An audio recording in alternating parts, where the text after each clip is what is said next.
Laidą pristato Gefilus – pieno bakterijų lašai ir kapsulės, pagaminta Suomijoje. Laidą pristato vežimėliai Emaljunga ir oficialusis jų atstovas Lietuvoje parduotuvės Baby Center.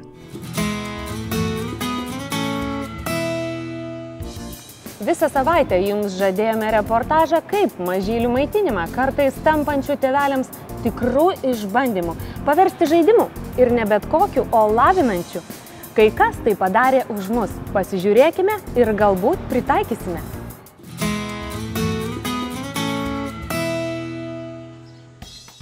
Turbūt sutiksite, kad visi vaikai daugiau ar mažiau išrankus maistui. Vieni nemėgsta tam tikrų maisto produktų, kiti daržovių ar vaisių. Apsilankėme Vilniaus vaikų lopšelyje darželyje Gintarėlis ir pabandėme paklausinėti mažųjų, kągi jie mėgsta labiausiai ir ko ne. Ką tau labiausiai patinka valgyti? Kotletą. Braškės. Apelsinas. Granatas. Žirniai. Morkas. O ką nepatinka valgyti? Saldainius. Citrino. Brokolio. Česnakas. Kodėl taip yra? Kodėl vienus maisto produktus vaikai mėgsta labiau nei kitus, specialistai vienareikšmiško atsakymo nepateikia. Tam gali būti begalės priežasčių. Tačiau vieną pagrindinę išskiria. Tai pačių tėvų mityba ir jos įpročiai. Norint, kad vaikai valgytų sveiką ir suderintą maistą, tai turėtų daryti visa šeima. Taip pat nederėtų pamiršti, kad apie maisto produktus reikėtų kalbėtis ir su mažaisiais. Vienas iš būdų – žaidimas, kurio formų gali būti įvairių. Tuoj pat jas ir aptarsime. Vienas iš siūlymų – rinktis tokias žaidimo priemonės, kurios ne tik supažindintų su tam tikrais maisto produktais, bet ir padėtų ugdyti vaiką. Šiuo atveju tiktų abėcėlės dėlionės mažyliams nuo 2 metukų. Vaikui ir padeda tokios dėlionės greičiau išmokti raideles, kadangi jisai susieja tą kiekvieną raidelę su tam tikrų paveikslėlių. Ypač jeigu jam patinka kažkokie produktai, tai jis gal dar greičiau atsimins būtent tą raidę. Na, tarkim, aš labai mėgstu braškes, tai žinosiu, kad braškės tai yra B raidė. Susipažinus su maisto produktais galima pereiti prie kito žaidimo, kurį mielai žaidžia ir mažesni, ir didesni vaikai. Kaip žinia, daugelis vaikučių perkopę 2 metukų slenkstį imituoja ir mėgdžioja suaugusiųjų kasdienius veiksmus. Neišimtis ir virtuvė – maisto gamyba. Įvairūs virtuviniai komplektai, daržovių ir kitų maisto produktų rinkiniai mažajam virėjui leidžia laisvai eksperimentuoti. Jie turi begalį įvairių priedų, tarkim, jeigu yra pica, tai ant jos gali keisti viršutinius produktus, arba grybus sudėlioti, arba paprikas, arba dešrytę. Jeigu yra torto rinkinys, tai gali ir paskaninti uogienės stiklainiukų ar medaus stiklainiukų. Na, daug įvairių tokių priedų, kur galima įvairiai naudoti ir tą žaidimus tuos praplėsti tiesiog įvairiapusiškai. Dažniausiai žaisdami vaikai pasiskirsto, kas bus virėjas, o kas svečias, todėl žaidžiant šį žaidimą ypač ugdomas jų kūrybiškumas, vaizduotė ir bendravimas.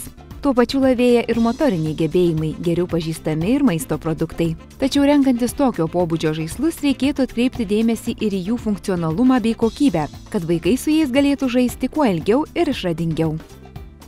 Maisto produktų pažinimas toli gražu negarantuoja, kad vaikas ims ir pradės valgyti tai, ko nevalgė. Tačiau neretai atsitinka taip, kad mūsų mažieji susidomi tariamai nemėgstamų produktų, sužinoja, iš ko jis pagamintas. Su tuo sutinka ir vaikų lopšelio darželio Gintarėlis auklėtoja, kuri su savo auklėtiniais išbandė dėliones, padedančią susipažinti su maisto produktų kilme ir įvairove. Dėlionės visų pirma, manau, turbūt ne tik lavina vaikų įgūdžius ir gebėjimus, bet, tarkim, imant konkrečiai dėlionės susijęs su maistu, tai visų pirma, jos padeda susipažinti su maisto produktais. Vaikai paragauja produktų, kurių anksčiau nebuvo ragavę, nedrįso ragauti, tiesiog sužino, kokiu keliu jie atsiranda. Vaikus su maisto produktų atsiradimu supažindinančios dėlionės skanaus autorė mama Daiva pasakoja, kad įkvėpimo dirbti toli ieškoti nereikėjo, o poreikis buvo nemažas.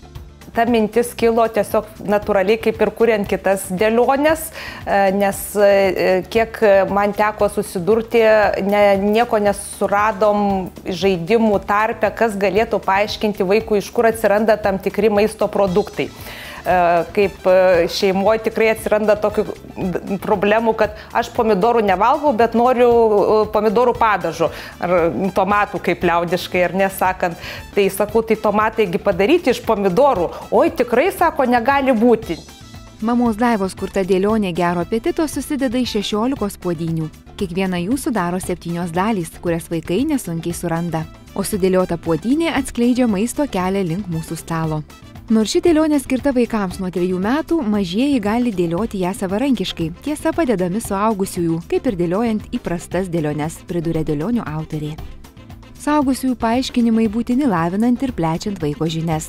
Kadangi mamos Daivos sukurtas dėliones išbandyti progą turėjo jau minėto darželio auklėtiniai, jų žinias nusprendėme patikrinti ir mes.